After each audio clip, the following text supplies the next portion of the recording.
नमस्कार, मैं पंकज कुमार और आप देख रहे हैं शिवनगरी का चुनावी रण। बिल्कुल आचार संहिता लगने के बाद हमारे साथ जो शख्सियत बैठी है, इनको तो आप पहले से ही जानते हैं, इनका परिचय कराने की मुझे कहीं भी ज़रूरत नहीं है। लेकिन इनसे कुछ तीखे और मीठे सवाल ज़रूर करेंगे क्योंकि अब चुनावी रण जो है वो शुरू हो चुका है, चुनावी दंगल जो है वो शुरू हो चुका है। काफ़ी गाँव के अंदर कवरेज की है, तो वहाँ के लोगों की जो राय है, उनके जो सवाल है, उन्होंने क्या कुछ कहा, वो सब आज विधायक जी से बातचीत करेंगे और इनका क्या मोटिव है अब आगे और क्या एजेंडे रहने वाले हैं। किस तरह की जो विधानसभा में बातें चल रही है, उनका किस तरह से जवाब देते हैं, अब वो इनके ऊपर है। सर, सबसे पहले तो अभी चुनाव में आचार संहिता जो लग चुकी है, इसका क्या जो सामना करना पड़ेगा आप सभी को, सभी नेताओं को, जनप्रतिनिधियों को? सबसे पहले तो वो बताइए। देखिए, हमारे देश में लोकतंत्र है। लोकतंत्र में आचार संहिता लगना, उसके अनुपालना करना, बहुत नियम के अनुसार काम करना, ये सब अच्छी बात है, कोई बुरी बात नहीं है। आचार संहिता लगनी चाहिए, लग गई और आगे सबको सामने चुनाव दिख रहे हैं। आचार संहिता के जो नियम है, उनकी अनुपालना करते हुए चुनाव लड़ेंगे। सबसे पहला और बड़ा सवाल ये कि टिकट को लेकर संशय बना हुआ है। सभी जो प्रतिनिधि जो टिकट की दावेदारी कर रहे हैं, वो कह रहे हैं कि टिकट हमारे पास है, टिकट हमें मिलने वाली है। देखिए, टिकट मांगना भी प्रत्येक जो पात्र व्यक्ति है उसका अधिकार है और चुनाव लड़ना भी जो चुनाव लड़ने के लिए सक्षम है और पात्र है उसका अधिकार। लोकतंत्र में सबको अधिकार है, जो पात्र है उसको चुनाव लड़ने का, इसलिए कोई ऐसी कोई बात नहीं है। जहाँ तक टिकट का सवाल है, तो जिस पार्टी का भी टिकट चाहिए उसका जो हाई कमांड है, जिसको टिकट देगा वो उसका उम्मीदवार होगा। तो हमारे कांग्रेस पार्टी का हूँ मैं पिछली बार भी कांग्रेस पार्टी से चुनाव लड़ा, कांग्रेस पार्टी से विधायक हूँ, वर्तमान विधायक हूँ। सबने मांग रखी है, मैंने भी टिकट मांग रखी है। टिकट उसको मिलेगी जिसको हाई कमान देगा। लेकिन गहलोत साहब ने इशारा किया कि सचिन पायलट गुट की जो है वो टिकटें नहीं कट रही है। जब वो उस होटल में जो कुछ कार्यक्रम चला था, जो भी चला था, विवाद जो भी चला था, उनमें जो लोग मौजूद थे, जो जिनके पक्ष में थे, उनका किसी का भी टिकट कटने का कोई दावा नहीं किया। देखिए, वो सब बातें पुरानी हो गई। टिकट मैं फिर कह रहा हूँ, टिकट देना ये हाई कमान के हाथ में है, कांग्रेस हाई कमान के हाथ में। जिसको वो ठीक समझेंगे टिकट दे देंगे और वो उनका कैंडिडेट होगा पार्टी का, वो चुनाव लड़ेगा। आपको टिकट मिलती है तो किस तरह की क्या तैयारियां कर रखी है आपने? मेरी तो पूरी तैयारी है, जनता मेरे साथ है। देखिए, मैं तो पहले भी कह चुका हूँ, दोबारा कह रहा हूँ कि मेरे को तो जनता ही चुनाव लड़वाती है, जनता ही मेरा चुनाव लड़ाते हैं। मेरे युवा साथी हैं, मेरे हम उम्र साथी हैं, बुजुर्गों का आशीर्वाद है, उसी से मैं चुनाव लड़ता हूँ। माना जा रहा है कि आपसे कुछ लोग नाराज चल रहे हैं, तो वो उनकी नाराजगियां कैसे दूर करेंगे या फिर उनके बगैर चुनाव लड़ेंगे? देखिए, मैं तो सबको साथ रखना चाहता हूँ। मैं इस बात को यकीन नहीं करता कि मेरे से कोई नाराज़ भी हो सकता है क्या? क्योंकि मैंने कभी किसी का खिलाफत की नहीं, किसी का बुरा किया नहीं, किसी के पिन चुभोई नहीं कि उसको थोड़ी भी तकलीफ हो। कोशिश मैंने ये की है कि भी मेरे से जो बन पड़े, मेरी क्षमता में जितना हो और जिसके लिए मैं और प्रयास कर सकता हूँ और प्रयास किया है और उसके आगे और करना था वो भी किया है। सरकार से भी बात की है, मंत्रियों से भी बात की है, अधिकारियों से भी बात की है और जो कुछ काम बन सके वो मैंने करवाए हैं। पूर्व प्रधान शेर सिंह नेहरा है, उमराव सिंह है, निहाल सिंह है, पिलानी से वाइस चेयरमैन है, दीपिका शर्मा है, राजेश फोरमैन है, यहाँ तक कि चेयरमैन जो है पिलानी के, वो भी आपके खिलाफ अब दूसरे खेमे में जाने लगे हैं। खेमा कांग्रेस का एक ही है, हम्म, कोई खेमे दो नहीं है, खेमे चार नहीं है, एक ही है। कांग्रेस पूरी एक है। व्यक्ति का मतभेद हो सकता, मनभेद नहीं होना चाहिए। जो पार्टी का सदस्य है, कांग्रेस पार्टी का सदस्य है, वो अम्ब्रेला के नीचे एक होना चाहिए। मैं तो इस बात को जानता हूँ। जो भी कांग्रेस जन है वो भी सब हमारे हैं, हम तो अपना ही मानते हैं। और जो कांग्रेस जन नहीं है, दूसरे नागरिक हैं मेरे विधानसभा क्षेत्र के, वो भी मेरे ही हैं। मान लो 1% 2% आपको टिकट नहीं मिलती है, दूसरा कैंडिडेट पार्टी हाईकमान जो है उनको देता है, तब आपका रुख क्या रहेगा? टिकट क्यों नहीं मिलेगी मेरे को? टिकट पार्टी मेरे को देगी, क्योंकि मैंने जम के काम किया है। जो मेरे से बन पाया, जो मेरी क्षमता थी, to the best of my capacity, जो मैं बेस्ट मेरा दे सकता था वो मैंने इस 5 साल में दिया। 2 साल 1.5 साल तो कोरोना खा गया, बाकी मैंने दिया है। मेरा जो परफॉर्मेंस है, 8,700 करोड़ की योजना से, चौधरी कुंभाराम लिफ्ट कैनाल की योजना, जो 8,700 करोड़ की योजना जो मंजूर हुई, उसमें मेरा पूरा ही रोल है, बहुत बड़ा रोल है। और माननीय मुख्यमंत्री महोदय, जलदाय मंत्री महोदय, पीएचईडी मिनिस्टर महोदय, राजस्थान सरकार, सब ने बहुत ज़्यादा सहयोग किया है। अब तय हो गया कि वहाँ से पानी मिलेगा, ये मैंने किया। एक भी गवर्नमेंट कॉलेज नहीं थी, मैं 4 गवर्नमेंट कॉलेज ला के मेरे क्षेत्र को दे दी। लगभग 247 के लगभग सड़कें, उसका मैंने जाल बिछा दिया, सारा काम चालू हो गया। स्कूलों का अपग्रेडेशन करा दिया, 18 मीडियम इंग्लिश मीडियम स्कूल ले आया और बहुत काम हुए हैं। जनता प्रसन्न है, मेरे से कोई दिक्कत नहीं है। विकास के नाम पर मेरे विचार से राजस्थान का कोई भी विधानसभा क्षेत्र ऐसा नहीं है जिससे कि अपन कोई कम रहे हों। कुछ लोगों का कहना है कि ये सब जो काम आपने बताए हैं, ये सब काम राजस्थान सरकार ने किया है, उसमें आपका कोई रोल नहीं है। मुख्यमंत्री जो हमारे राजस्थान के हैं श्री गहलोत साहब, उन्होंने एक बार नहीं, आप पत्रकारों के मार्फत, विभिन्न चैनलों के मार्फत स्पष्ट कर दिया है कि पैसे बजट माननीय मुख्यमंत्री महोदय ने हमारे मांगने पर दिया, लेकिन वो काम जनता की आकांक्षा के अनुसार और जनता की इच्छा के अनुसार, हमारी स्थानीय आवश्यकता के अनुसार उसका आकलन करके उसको एग्जीक्यूशन एमएलए ने किया, मैंने नहीं। ये सारे एमएलए पर ये बात लागू होती है। तो बिना एमएलए के तो काम कैसे होता? ये तो कहना मतलब थोड़ा सा अजीब सा लग रहा है, सुनने वालों को भी अजीब लगता है कि मुख्यमंत्री जी तो हैं ही, उनके बजट दिए बिना काम होगा कैसे? लेकिन विधायक ही चैनल है जिसके माध्यम से मुख्यमंत्री से बजट लाना, राजस्थान सरकार से बजट लाना, वित्त विभाग से बजट लाना, कामों को आइडेंटिफाई करना, उनको एग्जीक्यूट करना, लोगों की इच्छा के अनुरूप करना, उनकी लोकल मांग क्या है उसको ध्यान में रखना, उनकी और क्या इच्छा है उसकी पूर्ति करना। ये एमएलए एक सेतु का काम करता है, पुल का काम करता है राजस्थान सरकार और जनता के बीच। दोस्तों, मैं यहाँ पर साफ कर देता हूँ कि एक चैनल होता है, सरपंच है, पार्षद है, वार्ड पंच है, इसके बाद में और भी जो बीडीसी मेंबर होते हैं, ये सब एक चैनल है। इसके बाद में विधायक भी आते हैं, एमपी भी आते हैं, तो उन्हीं के मार्फत जो भी काम होते हैं, उन्हीं की डिमांड पर जो काम होते हैं। ऐसा तो है नहीं कि किसी बड़े पद पर बैठे को उसको पता होगा कि वहाँ पर ये चीज़ की ज़रूरत है, वो वहीं से स्टार्ट होता है। हो सकता है कि इसमें सबका ओपिनियन अलग अलग हो, सबका मानना अलग अलग हो सकता है, लेकिन अभी बात करें अपन कि कुछ गाँवों के अंदर जब जाते हैं कवरेज करने, तो बहुत सी बार काफ़ी लोग ये बोल देते हैं कि विधायक जी चुनाव जीतने के बाद हमारे क्षेत्र में नहीं आए, हमारे से नहीं मिले। देखिए, मुझे ये कहते हुए बड़ा फक्र हो रहा है, मुझे अच्छा लग रहा है कि जितना मैं घूमा हूँ उतना तो शायद, मैं किसी का नाम नहीं लेता, शायद ही कोई घूमे होंगे। और दूसरी बात, अगर ये बात करते हो कि भाई बाहर यहाँ से चिड़ावा से बाहर जाएं क्यों, तो चिड़ावा से बाहर नहीं जाएंगे तो ये सारे बजट कहाँ से आएंगे, लाएंगे? मंजूरी कौन करा के लाएगा? खूब गया हूँ, एक बार नहीं अनेक बार गया हूँ, हर गांव में गया हूँ, हर ढाणी में गया हूँ। अब कोई आदमी अपने घर में मान लो बैठा है या अपने खेत में ही बैठा है, बाहर आए नहीं, और मेरा कार्यक्रम चल रहा है गाँव में, तो वो यही कहेगा भाई मेरे से मिलकर नहीं गए। और डेमोक्रेसी में देखो सबकी भागीदारी होती है।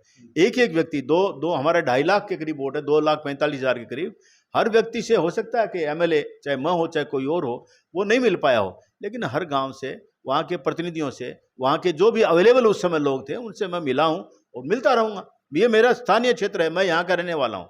दूसरी बात एक बीच में बोल रहा हूँ, अभी आपने कहा भाई मैं बीडीसी मेंबर, और ये देखिए जो दूसरे जनप्रतिनिधि हैं, चाहे पंचायत लेवल पर है, पंचायत समिति लेवल पर है, जिला परिषद लेवल पर है, उन सब ने लोकल आकलन किया, मुझे बताया।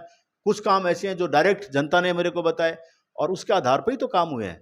यानी ये नहीं है कि जनता की इच्छा के विपरीत कोई काम हुआ, सबका इन्वॉल्वमेंट है, जनता का इन्वॉल्वमेंट है, जनप्रतिनिधियों का इन्वॉल्वमेंट है, पंचायत स्तर पर भी है, बीडीसी मेंबर तक भी है, और जिला, सबका एक सामूहिक प्रयास हुआ है। और विधायक का रोल निश्चित रूप से कैटलिस्ट का होता है कि एक इधर से जो भी इच्छाएं जागृत हो रही है या जिसकी आवश्यकता स्थानीय स्तर पर है। और दूसरा, मैं तो आपको बता दूं, आपके माध्यम से मैं सभी लोगों को बताना चाहता हूं कि मैं यहाँ का स्थानीय आदमी हूं, मैं बाहर से आके चुनाव नहीं लड़ा, मैं यहाँ की आवश्यकताओं को समझता हूँ, यहाँ की समस्याओं को समझता हूँ, यहाँ के जनमानस में क्या दिक्कत आ रही है उसको समझता हूँ। चौधरी कुम्हाराम लिफ्ट कैनाल में मैंने जी जान लगा दी अपनी, क्योंकि मुझे मालूम था मैं यहाँ का रहने वाला हूँ, यहाँ की पानी की समस्या भयंकर है और सबसे पहले प्राथमिकता मैंने उसको ही दी। सड़कों को दी, सड़कों की नेटवर्क बहुत कमज़ोर थी, 247 सड़कें बनाना कोई छोटी बात नहीं है, और ऐसी ऐसी सड़कें बना दी जो देखते लगता है कि दिल्ली और जयपुर की सड़कें हैं, इस प्रकार का है। और शिक्षा के जगत में खूब काम किया। चिड़ावा में मैंने उप जिला हॉस्पिटल बना दिया, बन रहा है, मंजूर हो गया, बजट हो गया। एक एग्रीकल्चर कॉलेज बना दिया, 4-5 एग्रीकल्चर कॉलेज आते हैं पूरे साल में, पूरे राजस्थान में, उनमें से एक मैं ले आया। आपका पॉलिटेक्निक कॉलेज का बजट ले आया, एग्रीकल्चर कॉलेज का बजट ले आया। जमीन जैसे ही मिलेगी उसमें भवन चालू हो जाएगा, ठीक है। एक कॉलेज मैंने लड़कियों का अलग से बना दिया मंडला में, कोई सोच सकता था क्या? हो गया, 2 मंजिला हमारी बिल्डिंग तैयार होगी, नेक्स्ट सेशन में हमारी बच्चियां उसी में पढ़ेगी। चिड़ाव में लगभग 850 बच्चे पढ़ते हैं, अभी 2 साल हुए हैं कॉलेज को बनाए हुए, शानदार बिल्डिंग। दानदाता ने, उनका मैं धन्यवाद करता हूं आपके चैनल के मार्फत कि उन्होंने हमको लगभग 25 करोड़ रुपए की प्रॉपर्टी मुफ्त में दी, जिससे हम कॉलेज हमने बनाया। ये सब किसी न किसी तो प्रयास किया होगा। आप विधायक के प्रयास को एकदम ऐसे तो नहीं नकार सकते। हाँ, वो लोग तो नकारेंगे जो मेरे वो साथी हैं जो मेरे सामने हैं, मेरे विपक्ष में लड़ रहे हैं। उनका धर्म है, उनको करना चाहिए, उनकी भूमिका यही है। उनकी भूमिका यही है कि वो मेरी क्रिटिसाइज करें। उनकी भूमिका यही है कि राज्य सरकार के कामों को नकारा बताए। उनकी भूमिका यही है कि राज्य सरकार ने कोई काम नहीं किए। अगर वो ऐसा नहीं बोलेंगे तो फिर उनके वोट कैसे बनेंगे? अभी बात की आपने कुंभराम लिफ्ट परियोजना की, तो उसका तो अभी प्रभाव जो है धरातल पर देखा नहीं गया। अभी लोगों का मानना है कि अभी योजना तो आपने बता दी, लेकिन उसका पानी तो जनता को मिला ही नहीं। देखिए, बहुत बड़ा प्रोजेक्ट है। हथेली में सरसों नहीं उगती। वो दिन याद करिए आप, और मैं आप लोगों को भी बताता हूँ, जो इस कार्यक्रम को देख रहे हैं उन लोगों को भी बताता हूँ। वो दिन याद करिए जब मेरे को आपने विधानसभा में भेजा। उसके पहले झुंझुनू जिले की 7 विधानसभा क्षेत्रों में से मात्र 6 को ही चौधरी कुंभाराम लिफ्ट कैनाल से पानी देने का निर्णय किया हुआ था। डीपीआर भी ऐसे ही बनी हुई थी। मैंने ही आपकी प्रेरणा से, आपकी ताकत पर, आपके समर्थन पर मेरे मतदाताओं को मैं निवेदन करना चाहता हूं और यहाँ के निवासियों को निवेदन करना चाहता हूं कि आपकी ताकत के आधार पर मैंने प्रयास करके पिलानी विधानसभा क्षेत्र को चौधरी कुंभाराम लिफ्ट कैनाल से पानी देने का कार्यक्रम सुनिश्चित करवाया है। इसका डीपीआर फाइनल करवाई है और 8,700 करोड़ की इस परियोजना से पिलानी विधानसभा क्षेत्र के प्रत्येक कस्बे को, प्रत्येक गांव को, प्रत्येक ढाणी को पानी दिलाना सुनिश्चित किया है। टेंडर जल्दी ही इसके हो रहे हैं, ग्लोबल होंगे, क्योंकि बहुत बड़ा अमाउंट है, ग्लोबल होंगे। और जिस दिन काम चालू होगा उस दिन आप देखेंगे विद इन नो टाइम पानी सब जगह पहुंचेगा। हथेली में बीज रख दो और सरसों उग जाए, ये संभव नहीं है। अगर इसको भी आगे आप देखेंगे तो घर घर में पानी पहुंचाने के लिए भागीरथी प्रयास करने पड़ेंगे। अगर मुझे आशीर्वाद देगी जनता तो जेपी चंदेलिया अपने आप को इसके अंदर डेडिकेट कर देगा, डिवोट कर देगा कि चौधरी कुंभाराम लिफ्ट कैनाल से पानी हर घर को मिले, हर गांव को मिले, हर ढाणी को मिले। ये सब चीजों के लिए भी प्रयास करने की जरूरत है। खाली बैठ करके विधानसभा में सोने से ये काम नहीं हुआ है। बहुत प्रयास करने पड़े हैं मेरे को, मुख्यमंत्री से लेकर के नीचे जो अधिकारी होता है सचिवालय स्तर तक, तब जाके काम चला है। विधानसभा में सोता कौन है बैठ के? अब ये तो मैं क्या बोलूं, मैं तो सब जो मेरे पहले के विधायक रहे हैं उन सबका सम्मान करता हूं। अब ये तो जनता देखे, मैं मेरे भाषण सुनाऊंगा।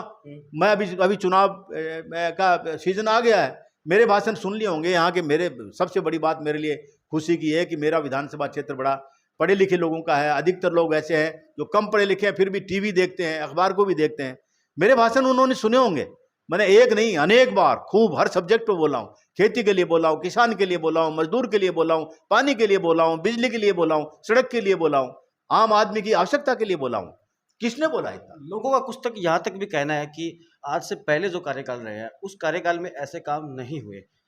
तारीफ नहीं है लेकिन काम हुए हैं, लेकिन फिर भी आपको वोट देने में हिचक रहे हैं। देखिए, जो मेरे मत के विपरीत, यानी मुझे जो लोग वोट देते हैं उनके खिलाफ वाले लोग तो ये कहेंगे उनका धर्म बनता, डेमोक्रेसी का सिस्टम है। मैं इसको बुरा नहीं मानता। अगर वो मेरी बड़ाई करने लग जाएंगे तो फिर वो वोट किस आधार पर मांगेंगे? लेकिन अंतर्मन उनका भी कहता है, मेरे सामने भी कहते हैं, मेरे विरोध वाले कहते हैं, और आप भी पता लगा लो चुपचाप। वो कहेंगे काम तो खूब हुआ है, सब कहते हैं काम हुआ। अरे काम हुआ तो भैया फिर मेरे को आशीर्वाद दो ना, आगे और काम कर सकूं। मेरे को इसमें 3 साल मिल पाए 5 साल में से, कोरोना की वजह से। अगर 5 साल हुआ तो मैं आपके बीच आऊंगा। मैं आप लोगों को इंगित करके कह रहा हूं, सुनने वालों को और मेरे विधानसभा क्षेत्र के वोटर्स को, मैं आऊंगा, आपसे पूछूंगा, आप बताइए मेरे 2 साल 1 साल काम करने के बाद कि कौन सी समस्या ऐसा है जो अनअटेंडेड रह गई। पूरा कोशिश करता हूं। अभी अगला जो सवाल है हो सकता है थोड़ा खट्टा हो। काफ़ी लोगों का कहना है कि विधायक जी ने ट्रांसफरों के पैसे लिए हैं, अपने बेटे पवन के पास भेजा कि आप वहाँ जाकर बात कीजिए, जयपुर जाकर बात कीजिए। वाहियात बातों का कोई जवाब देने का मतलब नहीं है। ट्रांसफर, पहली बात तो ये ट्रांसफर मेरे कार्यकाल में ज्यादा हुए ही नहीं। ये बात करते हैं 3rd ग्रेड ट्रांसफर की। जहां तक मेरे को याद है और आपको भी पता है, सारे सुनने वाले देखने वाले और हैं, ट्रांसफर पर बैन खुला ही कब है? ट्रांसफर पर बैन ही नहीं खुला तो फिर ट्रांसफर कौन से हो गए? कोई एक आदमी आके बता दे मेरे को कि किसने पैसे लिए उनसे। ये धंधे हमारे नहीं है। जो जिनकी मानसिकता ऐसी है, कुछ लोगों की मेरे कार्य प्रणाली से, क्योंकि मैं सीधा आदमी से मिलता हूं, वोटर से मिलता हूं, सीधा मिलता हूं, मैं एजेंसी के मार्फत नहीं मिलता, एजेंट के मार्फत नहीं मिलता। इस कारण से कई लोगों को तकलीफ हो गई, उनकी दुकानें बंद हो गई, दलालियां बंद हो गई।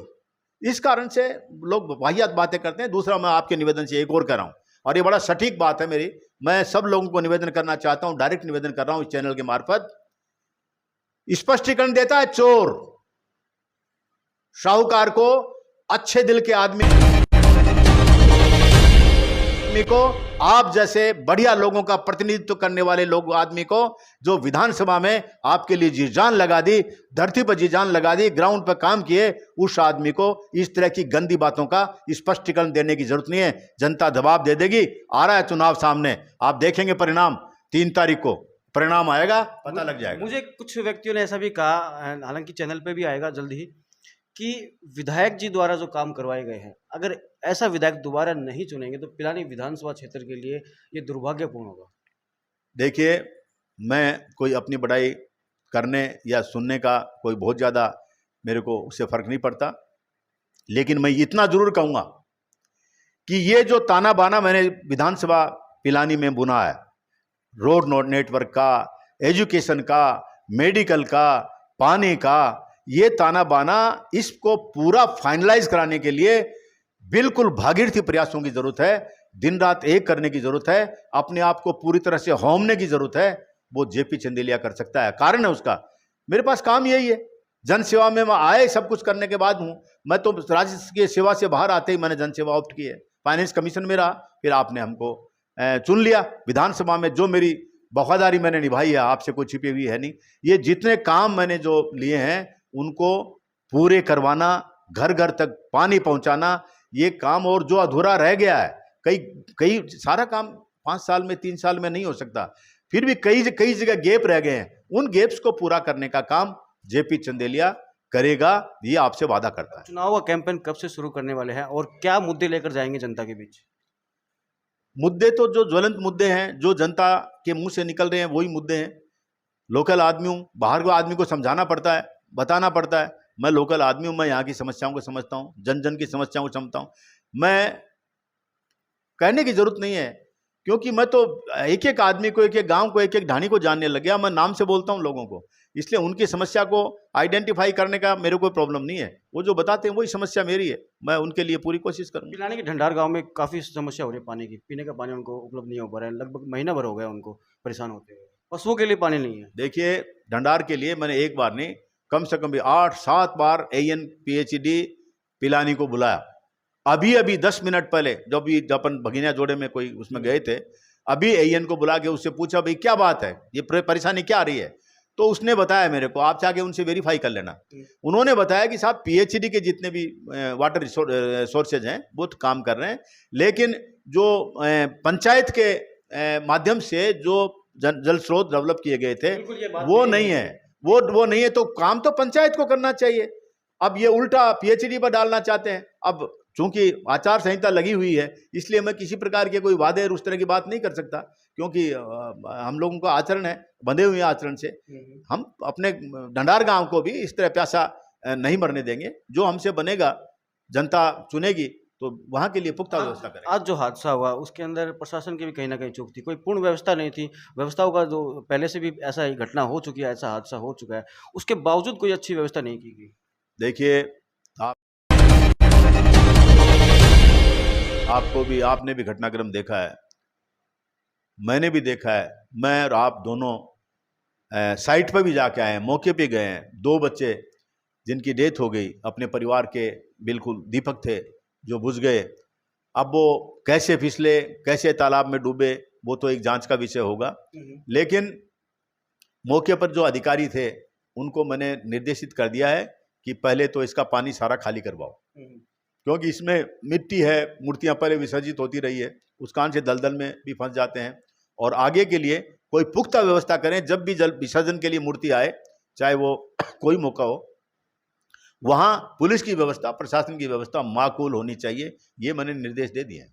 कल प्रियंका गांधी भी अपने नज़दीकी गांव अल्डावता में आने वाली है, तो क्या कुछ तैयारी चल रही है और क्या कुछ संदेश देकर जाएगी, और क्या उन्हीं के आने के बाद ही टिकटों का जो है सूची जारी होगी क्या? देखिए, सबसे पहले तो मैं आपके माध्यम से मेरे सारे वोटर्स को साक्षी मानते हुए, हमारे पद्मश्री श्री शीश राम जी ओला हमारे लिए बहुत बड़ी शख्सियत थी। उतना बड़ा नेता इस क्षेत्र में आज तक पैदा नहीं हुआ, बल्कि मैं ये कहूँ कि पूरे देश के नेता थे। हम उनको श्रद्धांजलि अर्पित करते हैं। हमें उनके जो पॉलिटिकल जीवन है, जिससे हमें इस जिले को जो कुछ मिला, देश को जो कुछ मिला, राज्य को जो कुछ मिला, उनको याद करके हम उनके प्रति शत शत नमन और श्रद्धांजलि अर्पित करते हैं। उनकी मूर्ति वहाँ जो अडावता में बालिका विद्यालय महाविद्यालय है, वहाँ पर लगी हुई थी। उसका अनावरण करने के लिए हमारे ऑल इंडिया कांग्रेस कमेटी की महासचिव श्रीमती प्रियंका गांधी जी कल आ रही हैं और वो उसका अनावरण करेगी। और भी दूसरे कार्यक्रम हैं, वो भी करेंगी।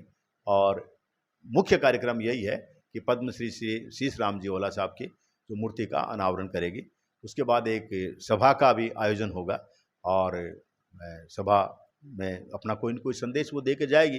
वो क्या बोलेगी क्या नहीं बोलेगी वो तो उस समय पता लगेगा, लेकिन मेरे विचार से जनहित की बातें करेंगे। सूची कब तक जारी होगी? वो तो हाईकमान बता सकता है, मुझे नहीं मालूम। मुझे कहा जा रहा है कि अशोक गहलोत ने अपने चहेतों को फ़ोन कर दिया, जिनका टिकट मिलने वाले उनको बधाई दे दिया कि आप तैयारी करो। देखिए, ये तो वही बता सकते हैं, मैं नहीं बता सकता। टिकट के मामले में मैं कोई भी आपसे बात नहीं करूंगा, लेकिन मैं एक बात जरूर करूंगा। ये अभी आपके चैनल को जो मेरे सामने देख रहे हैं लोग, जो लोगों के मेरे पास फोन आ रहे हैं, जहां भी मैं जा रहा हूं लोग भीड़ में बिल्कुल मेरे को घेर लेते हैं। वो कहते हैं साहब आप चुनाव लड़िए। मैंने कहा भैया मेरी कांग्रेस पार्टी का हाईकमान मुझे टिकट देगा और मैं फिर आपके बीच आ रहा हूं, मैं बिल्कुल चुनाव लड़ूंगा, कोई दिक्कत नहीं है। मुझे आपके वोट पर, जनता पर और हमारे हाईकमान उसके निर्णय पर बिल्कुल भरोसा है। जो भी निर्णय हाईकमान करेगा, सर माथे पर कोई दिक्कत नहीं है, जनता पर विश्वास है, वो जिताएगी। तो पूर्व विधायक सुंदरलाल काका भी कैंपेनिंग करने लगे हैं। प्रत्येक व्यक्ति जो कैंपेनिंग करने की स्थिति में हो और जो चुनाव लड़ने की लिए पात्र हो और अपना कैंपेनिंग कर सकता हो, उसको करना चाहिए, इसमें कोई नई बात नहीं। आपके हिसाब से भाजपा में किसे टिकट मिलना उचित रहेगा आपके सामने? कोई भी आ जाए। देखिए, मैं तो कांग्रेस का टिकट मांगा है और कांग्रेस का ही वर्तमान विधायक हूँ, कांग्रेस पार्टी का ही आदमी हूँ, मन से भी कांग्रेसी हूँ, ठीक है। मुझे तो जो भी कैंडिडेट बीजेपी का आएगा उसके साथ लड़ना ही है, कोई भी आ जाए। राजेश दहिया, कैलाश मेघवाल, कौन सा मतलब आपसे हल्का रहे या फिर मैं तो मेरे जो सामने देख रहे हैं आपके चैनल को, उस जनता के आधार पर, उनके बल पर, उनके समर्थन पर, उनकी ताकत पर कह रहा हूं, कोई आ जाए मैं लड़ने के लिए तैयार हूं और जनता मुझे चुनाव जिताएगी, ये मुझे इन पर विश्वास है। क्योंकि काम मैंने खूब किए हैं और उन कामों को एक पूरा करने के लिए मुझे एक अवसर और जनता देती है, तो मैं इस स्थिति में ला दूंगा इस विधानसभा क्षेत्र को कि पीढ़ियां याद रखेगी। क्या लगता है कांग्रेस रिपीट होगी क्या?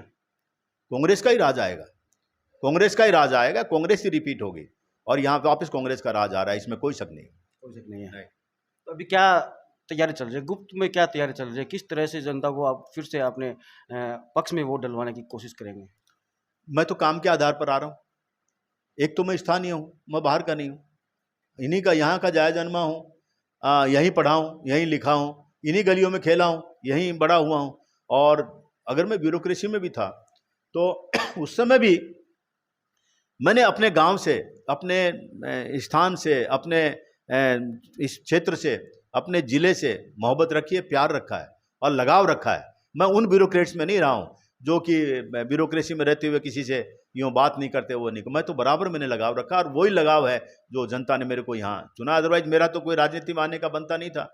जनता ही तो लाई है मेरे को और जनता ने जिताया है और जनता ही मेरा चुनाव लड़ती है और वही लड़ेगी इस बार भी, ये बोल रहा हूँ मैं आपको। तो दोस्तों, ये थे हमारे साथ विधायक जेपी चंदेलिया। और आज जो चिड़ावा शहर में जो हादसा हुआ वाकई में दुखद था और प्रशासन से और जो आयोजक जो है वहाँ के जो आयोजन जो करते हैं, जिस तरह का पानी की व्यवस्थाएं हैं और दलदल की जो सफाई की व्यवस्था है, उन पर थोड़ा ध्यान देना चाहिए आयोजकों को कि किस तरह से क्या विसर्जन किया जाना चाहिए, ये बहुत ज़रूरी है। और किस तरह से अपने विधायक जेपी चंदेलिया अपने सवालों के बेबाक तरीके से जवाब दिए। अगर आपके भी कुछ और सवाल हो, कुछ रह गए हो, तो आप बिल्कुल कमेंट बॉक्स में रख सकते हैं। अगली बार जब भी इनसे मुलाकात होगी वो सवाल जरूर इनसे रखेंगे और बातचीत करेंगे। तो अभी के लिए इतना ही। देखते रहे शिवनगरी टाइम्स का चुनावी रण।